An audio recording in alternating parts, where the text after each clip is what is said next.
This is Daily Blast Live. We're talking about what you're talking about. Real, honest, entertaining, live. DBL starts right now. 3, 2. Yes, Michael Dean, welcome to DBL. It is Friday, June 12th. Real quick, a happy birthday to our very own Rob. Steadicam Rob, we want to wish you a very happy 21-year-old birthday. There you go. I'm Tori here with Jeff, and Brandon joins us from home. Brandon, how you doing? Life is good. I love seeing you two social distancing apart from each other, and it looks like you two are going to get along today. So let's get this thing started. No matter what happens in the future, we're keeping this social distance. We're never going to be closer than that. We'll always keep this distance. All right, let's get to the news, because we are seeing nearly half the country, at least, is seeing a surge in coronavirus cases. I'm sure you've heard.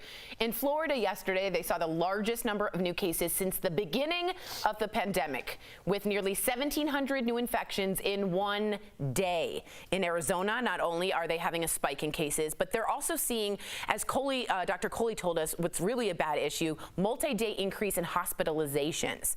They are up more than 200% since Memorial Day. This new wave of cases comes as all across the country, communities are relaxing restrictions and opening back up. In fact, Jacksonville, Florida was just named as the site where President Trump will accept his party's nomination at their convention at the end of August. It's expected to be in front of a full capacity crowd at the VyStar Veterans Memorial Arena, which holds, Jeff, 15,000 people. But in order to go to one of these events, attendees were now being asked to sign a waiver saying you won't sue if you get infected with coronavirus. So I want to know from Brandon, from Jeff, from the DBL Nation, should businesses be held liable if you catch coronavirus? What's your thought? No. They shouldn't. I think people need to self-govern. I've been saying this since the beginning. If you feel like you have already a pre-existing condition, you shouldn't be out in public at all. You shouldn't be out in public at all, in my opinion. But if you have something like that, if you're elderly, we know who this virus attacks, okay? Right. We know who's more susceptible, I should say. So no, you shouldn't. You know you're more susceptible. Doesn't mean you should go to a Trump rally or even go to protest. If you got those symptoms, you shouldn't be out there. I said yesterday, Brandon, I don't mean to drone on here, but we're not going to get the correct numbers because the government's starting to open back up, right? We're having these protests with thousands and thousands of people. Now Trump's having a rally with 15,000 people. We're not going to get the correct numbers moving forward. In fact, we're going to be testing more people, which means more people are going to have it because we're testing more. So we're never going to get the correct numbers on this. So the more we open up, we're not going to know what's right to do. But you can't, and I want to hear from Brandon really quickly, you can't have CVS have like a wet floor and just be like, well, it's up to the person. If you're a store, you need to follow the guidelines of having masks. You need to make sure there's social distancing, right? Those are, you could be held liable if you don't follow just the basic. Do you agree with that or no? I don't. Okay. I don't. And I could dive deeper, but I want to hear Brandon's. Yeah, I do too. Brandon, do you agree with that or no?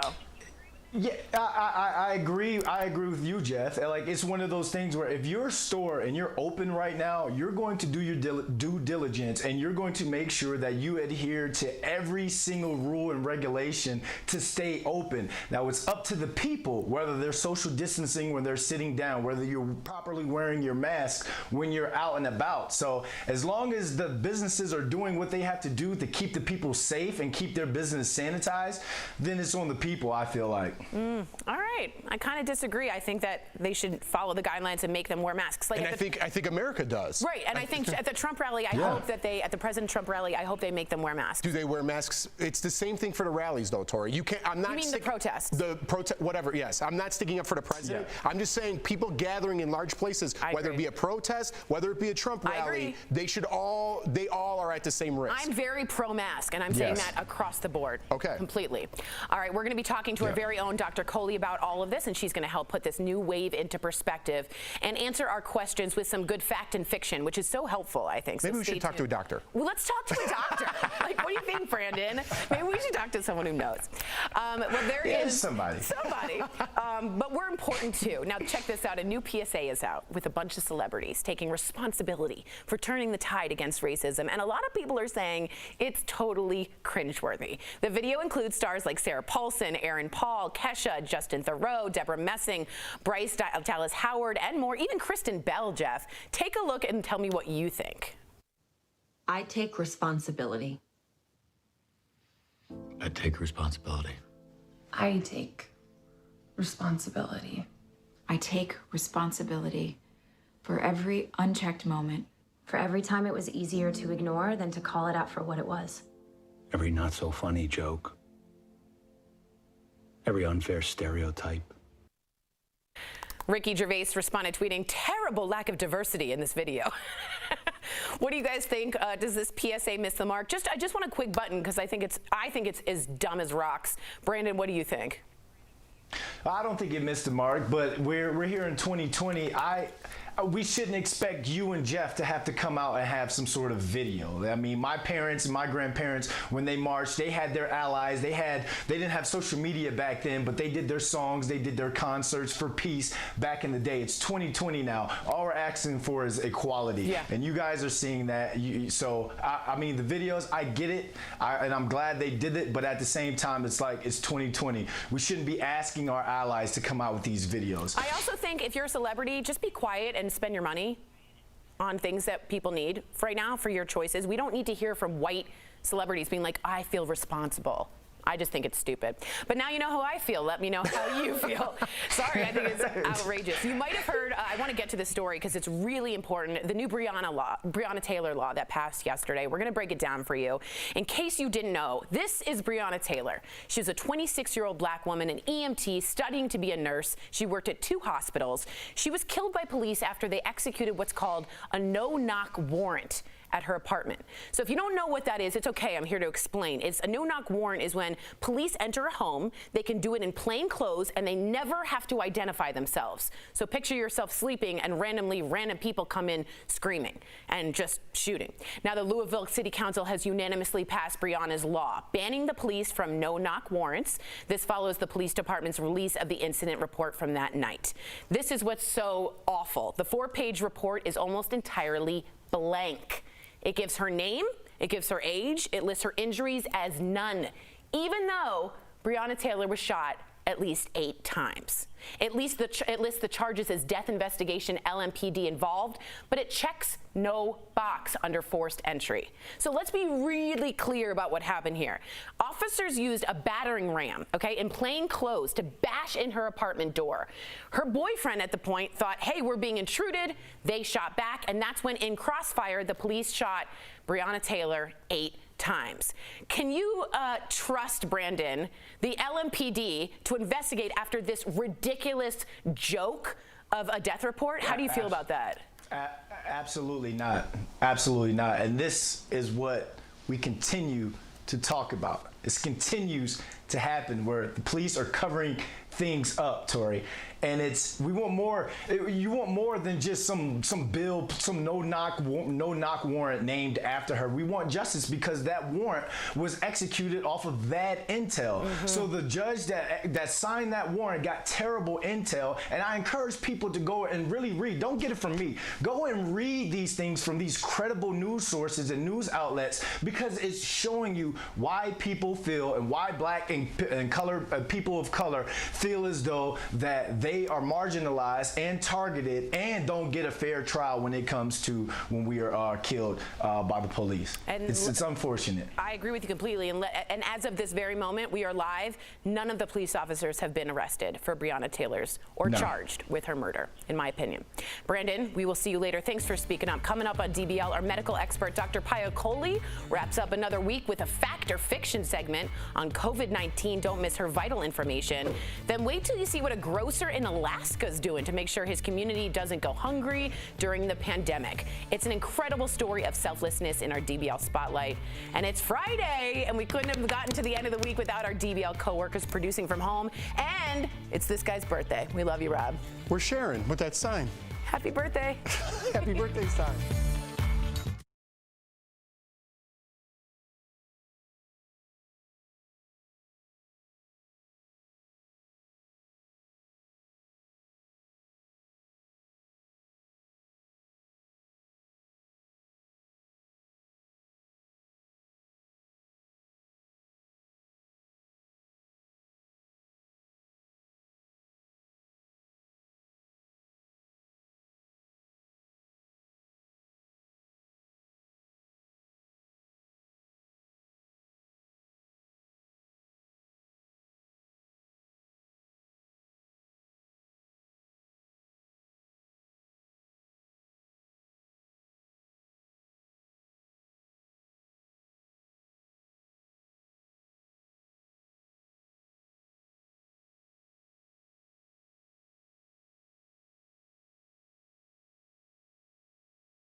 Welcome back to DBL. We are all about facts, not fear, and providing information to keep you and your loved ones safe. Dr. Payal Kohli joins us live in, Hawaiian. It's a beautiful floral. Yes. Lovely. Isn't that nice?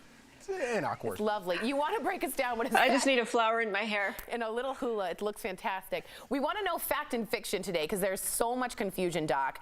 Nearly half the country is experiencing a surge in cases, but others are saying the numbers are not accurate. So we're going to give you a statement, and you let us know whether it's fact or fiction, okay? First up, cases are going up because of increased testing. Is this fact or fiction? Tori, this is absolute fiction, and we talked a little bit about this yesterday. So part of the increase, yes, is certainly explained by the increased testing, but we know that contact tracers have actually linked many of these cases back to parties, Memorial Day parties, graduation parties, Mother's Day celebrations, and importantly, in places like Arizona, bars and restaurants opening up. So we have to know that this is fiction because increased hospitalizations are not caused by more testing. Using up ICU beds at 76% capacity, which is what's happening in Arizona, is not caused by increased testing. And I want to be really clear that today is all about learning the facts so that DBL Nation can really be empowered to make the right decisions about what to do. Because what do I always say? Knowledge is power! You got it. I wish we had more time, Doc, because I really want to dive deeper into that. Because Maybe we could do it on Monday. We can talk about it. Yeah, because I don't see that. You're talking about one specific place, but the country, and you're also a very smart doctor, so I think I lose this battle. But let's get to the next question. Fact or fiction, states are opening up because of political pressure rather than science suggesting it's safe to open.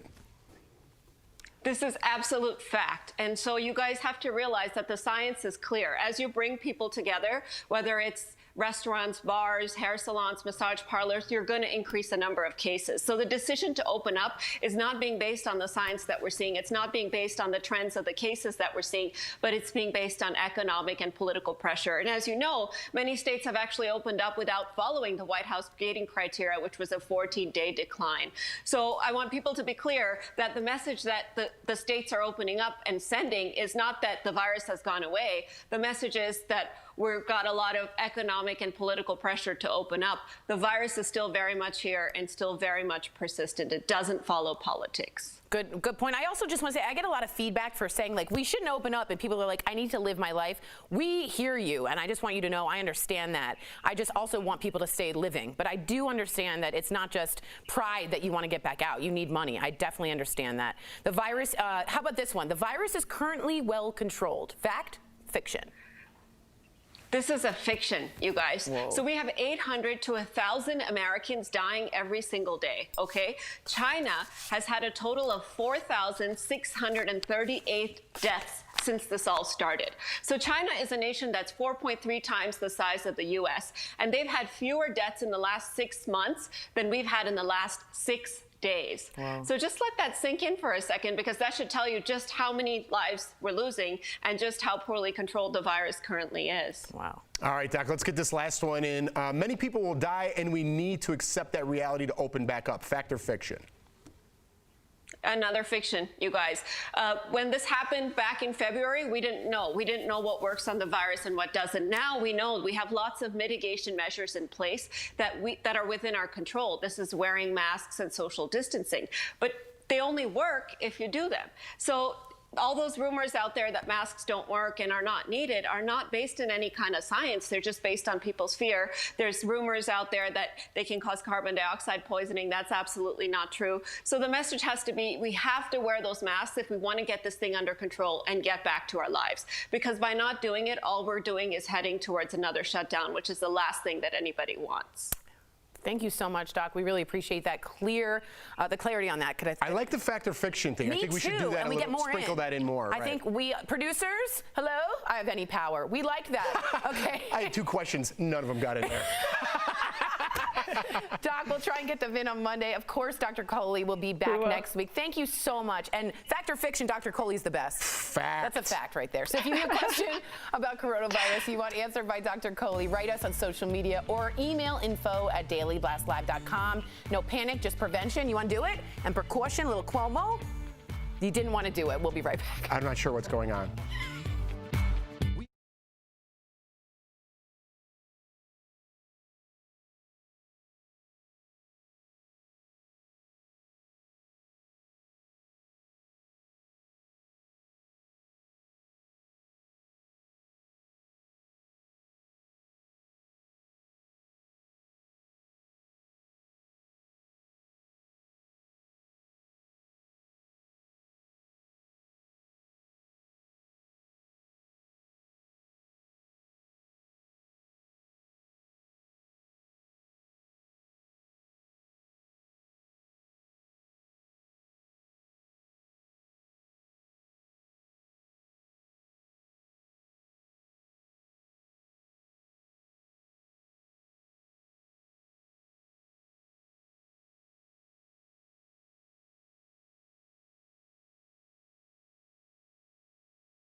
Welcome back to DBL. What lengths would you go to help your neighbor? Would you endure Mother Nature's wrath on the open ocean? Would you take a 14-hour boat ride every week for a grocery run? No. Well, an Alaskan grocery store owner is doing both of those things. This is incredible to keep his small town fed during the pandemic. I think we have Alaskan followers and viewers, so write us in. Great story. I told this guy he should have his own show, but anyways. Really? Jeff caught up with Toshua Parker, who you loved, in today's awesome DBL Spotlight. Toshua, welcome to DBL. Now, I love your story because it shows how one person can make a difference. Now, first things first, tell me all about your store and your small little town up there in Alaska. Well, the town is Gustavus. We're about 50 miles west of Juneau, roughly. A little town of 450 people. Got water on two sides, a mountain range on the other. You're not getting out unless you're on a plane or a boat. So it's really remote, and we have a small little store here that we started about 10 years ago. And I mean small. It's tight aisles. You run into your neighbors there, and they congest with people talking. So now tell me about this 14-hour boat ride you and your crew have to take to get these supplies. Well, yeah, so now the state ferry quit running a few months ago. We thankfully bought a boat last fall, and we started to realize how really totally dependent we were on the state ferry system. It's a 14-hour transit time, but it's actually quite a bit more than that because there's no boat harbor here in Gustavus. Of all things, we're right on the water, but we don't have a boat harbor. So what we do have is a river, and we go up the river with almost a 100-foot long boat, but it's a tidal river, so on low tide you can walk across it. So it's only twice a day we can get in or out of that river. So we'll leave the river, go all the way over to Juneau, which takes about 7 hours, load up all the groceries, get everything loaded. But unfortunately, we can't get back here in time to catch the next high tide. So we either have to, when it works out well, tie up to the dock in Juneau overnight, or oftentimes just go anchor up in icy passage out here and hope there's no bad weather and wait for the tide to come in to be able to get back up the river again. So it's quite a voyage, about 24 hours to turn around total. Wow. I take for granted how easy it is for me to run to the grocery store, so I'm loving this conversation so far, Toshua. It could have been easy for you just to pack up shop, close it down. Why didn't you? Well, sure, and the reality is it would have been a heck of a lot cheaper to close up, but you just can't. I mean, when you're the only grocery store in town, people are counting on you, and you have to provide for them. So, really, it's your friends, it's your neighbors. We look out for each other.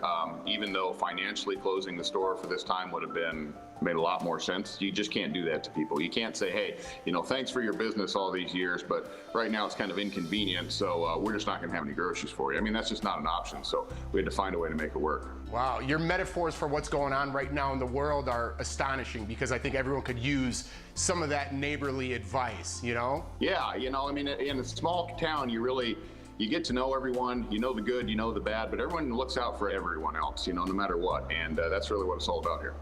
Do you think this is a new normal for you? I know you're not quitting on yourself, and I know you're not quitting on that town, but are you going to keep this up if that's what the people demand? Yeah, we won't have a choice. The more we talk about it, we're going to be holding on to the boat because, the state ferry has a lot of unknowns right now. Our state budget is really dependent on the price of oil, which obviously is just decimated.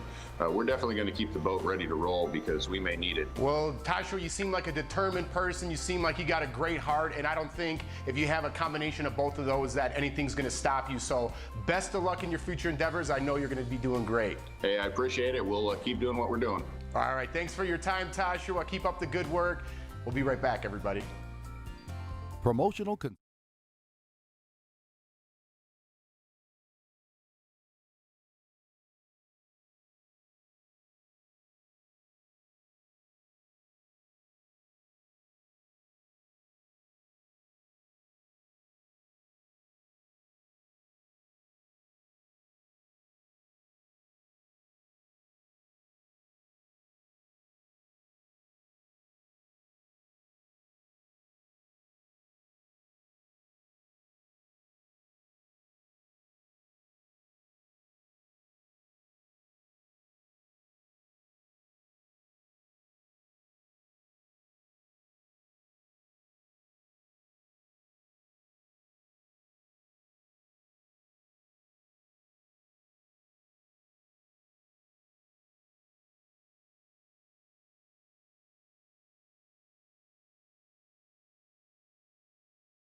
DBL, during the pandemic, many are choosing road trips over flying, and we're sharing some ways to travel safely in today's DBL Drive, sponsored by who, y'all? Hello. Car Shield. Oh. You got that wrong. I was just pumping you up. All right, first, plan your route, or route, however you say it. Even though all states are reopening in some form or another, rest stops might still be closed, so keep that in mind. Second, pack properly. Don't forget your masks, your gloves, your hand sanitizers, and your wipes.